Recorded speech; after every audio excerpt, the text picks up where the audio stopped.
अस्सलाम वालेकुम, welcome to JICA kitchen का। आज हम बना रहे हैं बीफ यखनी पुलाव। बिल्कुल देगी स्टाइल है, आप लोग ज़रूर ट्राई करिएगा। अच्छा, ये देखें गोश्त ले लिया मैंने 3 पाव ले लिया है। उसमें चर्बी भी डाली है। पुलाव में बहुत जो है ना इसका काम होता है। अच्छा, साबित गरम मसाला में सौंफ हो गया, धनिया हो गया, ज़ीरा हो गया, तेज़ पत्ते और लौंग, काली मिर्ची, अदरक, लहसुन और प्याज। ये हमने रुमाल लिया। जो आप रुमाल वो चूज़ करिएगा जिसका कलर ना छूटता हो, फिर कलर फिर उसमें यखनी में मिल जाएगा ना। ठीक है, ये सब हमने डाल के इसकी जो है ना हमने गठरी बना ली है। ठीक है, अब इसको जो है ना हम लोग यखनी में डालेंगे। सही है। अब देखें दूसरी तरफ जो है ना मैंने प्रेशर कुकर ले लिया। आप सेम प्रोसेस आप लोग नॉर्मल देगची में भी कर सकते हो। ठीक है, गोश्त डाल दिया, पानी डाल दिया हमने जितनी यखनी रिक्वायर्ड है, और ये डाल के पूरिया डाल के हमने नमक डाल के इसको बना दिया। ये बहुत ईजी टू यूज़ होता है ये वाला प्रेशर कुकर, बहुत आसानी रहती है। ठीक है, अब देखें ये अदरक, लहसुन और हरी मिर्चों का एक जो है ना चॉप करेंगे। ठीक है, इसको पीसना नहीं है, इसको चॉप करना है। बिल्कुल देखें आप लोग, नज़र आ रहा होगा। ये हरा धनिया, पुदीना, ये साबित गरम मसाला पूरा आपने ले लिया। दही 1 कप जाएगा, और टमाटर हैं और प्याज है। ठीक है, अब तेल थोड़ा सा हमने गरम किया है बड़ी देगची में, और उसके अंदर जो है ना हम लोग प्याज डाल के थोड़ा सा नरम होने तक पकाएंगे। ठीक है, प्याज डाल के नरम होने तक पकाएंगे। ये आप लोगों को कोई भी रेसिपी देखनी हो आप लोग प्लीज़ नीचे कमेंट किया करें, ताकि मैं वो चीज़ रेसिपी फ़ॉलो करूं। अब देखिएगा इसमें जो है ना ये वाइट प्याज हो गई है, मैं निकाल रही हूँ। ठीक है, आधी से ज़्यादा आप लोग प्याज जो है ना निकाल लेंगे।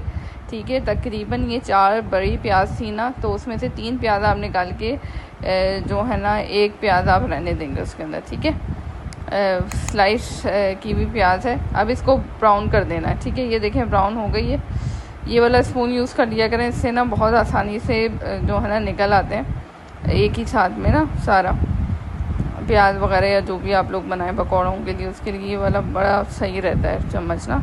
अब देखें ये लाल की भी प्याज हमने निकाल ली। बिल्कुल निकाल लीजिएगा, इसमें एक भी जो है ना लाल प्याज नहीं छोड़िएगा, वरना तो पुलाव का कलर चेंज हो जाएगा। अब जो ये वाइट प्याज हमने बचाई थी ना, पहले उठा ली थी इसी में से, अब जो है ना ये वापस हमने डाली, थोड़ा सा फ्राई किया इसको दोबारा से। अब जो है ना इसके अंदर साबित गरम मसाला जितना भी है ना वो हमने डाल दिया। ठीक है, इसमें लौंगे हैं, दालचीनी है, जीरा है, तेज़ पत्ते हैं, बादियान के फूल हैं और बड़ी इलायची है। ठीक है, अब ये जो कुटा हुआ मसाला है ना ये डालेंगे। बिल्कुल चॉप करना है, इसको पीसना नहीं होता। या तो आप हाथ से हावनदस्ती में कर लें, या तो चॉपर में चॉप कर लें। ठीक है, इसका जायका ही इस चीज़ में है कि आप लोगों को पिसा हुआ नहीं डालना, जो है ना कुटा हुआ डालना है। अच्छा, हरी मिर्चें थोड़ी सही रखिएगा, क्योंकि इसके अंदर जो मिर्चें जाएंगी वो हरी मिर्चों की ही मिर्चें होंगी। ठीक है, तो वो सही रखेंगे तो इंशाल्लाह सही बनेगा।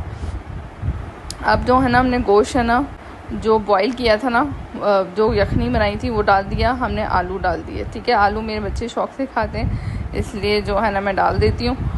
तो वरना आप लोगों की मर्ज़ी, अगर आलू को स्किप करना चाहें आप कर सकते हैं। ठीक है, ये अच्छी तरह हमने पहले फ्राई किया इसको।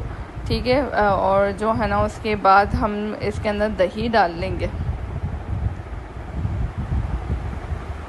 ये देखें हमने अच्छी तरह इसको जो है ना आप लोग फ्राई कर लीजिएगा। और इसमें से जो है ना हमने तेल थोड़ा कम रखिएगा, क्योंकि हमने फ़ैट यूज़ की है यखनी में ना, तो उसकी तेल निकलेगा ना। अब देखेंगे दही हमने डाल के अच्छी तरह भूना हमने इसको, 5 से 10 मिनट भून के इसको ढक के थोड़ा सा पानी डाल के आप लोग जो है ना आलू गलने लग देंगे। अब ये देखें पूरा जो है ना आलू गल गया है। हमने इसके अंदर चिकन, वो जो गोश्त की यखनी हमने बनाई थी ना वो डाली है। ठीक है, इसके अलावा कोई पानी नहीं जाएगा। आप लोगों को आलू भी डालने के लिए जो है ना यखनी का यूज़ करेंगे, अगर वैसे तो दही के पानी में गल जाएंगे, नहीं तो अगर डालने हो तो यखनी को ही यूज़ करिएगा। और इसमें पानी कोई भी नहीं जाएगा, सिर्फ यखनी जाएगी। ठीक है, फिर चावल डाल दिए हमने। जब पानी बॉयल होने लगा, इसका मतलब यखनी जो बॉयल होने लगी, जो हमने डाल दिया, अब वो बॉयल होने लगी, हमने चावल डाल दिए। चावल डाल के मिक्स किए। अगर कम लग रही हो तो आप थोड़ा सा बढ़ा सकते हैं, शुरू में कम ही rखिएगा। फिर अगर आप लोगों को लगे कि जो है ना यखनी कम हो रही तो इसमें आप लोग डाल सकते हैं। नमक भी हमने डाल दिया चावलों के हिसाब से। ठीक है, ये डाल के अच्छी तरह मिक्स कर लें, थोड़ा सा ढक दें, तो जो है ना जल्दी पानी सूख जाएगा, और जो है ना ये पानी खुश्क हो जाएगा इसका। ये देखें पानी अच्छा खासा खुश्क हो गया। फिर हमने हिलाया, फिर हमने थोड़ी सी देर रखा तो ये देखें सारा पानी इसका खुश्क हो गया। इस स्टेज पे जो है ना आप लोगों को ऊपर की गार्निश जितनी भी है ना वो डालनी है, ठीक है। अब जो है ना सबसे पहले हमने लाल प्याज जो निकाली थी वो डाल दिया। लाल प्याज के बाद हमने जो है ना टमाटर स्लाइस किए हुए गोल गोल काटे थे। इस तरह आप लोग करेंगे ना गार्निश, आप लोगों का पुलाव बहुत मज़ेदार बिल्कुल बाहर के स्टाइल का बनेगा, जैसे हम लोग बाहर रेस्टोरेंट में खाते हैं ना, बिल्कुल वैसा ही बनेगा इंशाल्लाह। आप लोग ज़रूर लाइक करिएगा, शेयर करिएगा और कमेंट करिएगा। और जो है ना ये देखें हरा धनिया और हरी मिर्चें हम लोगों ने डाल दी, सही है। और ये सब डाल के अब जो है ना हम इसके ऊपर दर्दे का जो रंग है ना वो डालेंगे। दर्दे का रंग डाल के अब फिर हम इसको जो है ना दम लगाएंगे। अच्छा, दम के लिए ज़रूर अखबार या तो एक अच्छा बड़ा साफ़ सुथरा बड़ा कपड़ा हो वो ज़रूर रखा करें, उससे दम बहुत अच्छा आता है और चावल ना बहुत खिले खिले बनते हैं, ठीक है। ये देखें इस तरह मैं कपड़ा रख लेती हूँ, इससे जो है ना दम बहुत अच्छा आता है, आपकी स्टीम बाहर नहीं निकलती और जो है ना दम बहुत सही आ जाता है इससे, ठीक है। अब बिल्कुल हल्की आंच कर दें आप लोग और तकरीबन इसको जो है ना 20 मिनट आप लोग दम दे दें, सही है। अब देखिए दम आ चुका है, मैं उठा रही हूँ। ये देखें इतनी मज़ेदार खुशबू आ रही थी ना पूरे घर में।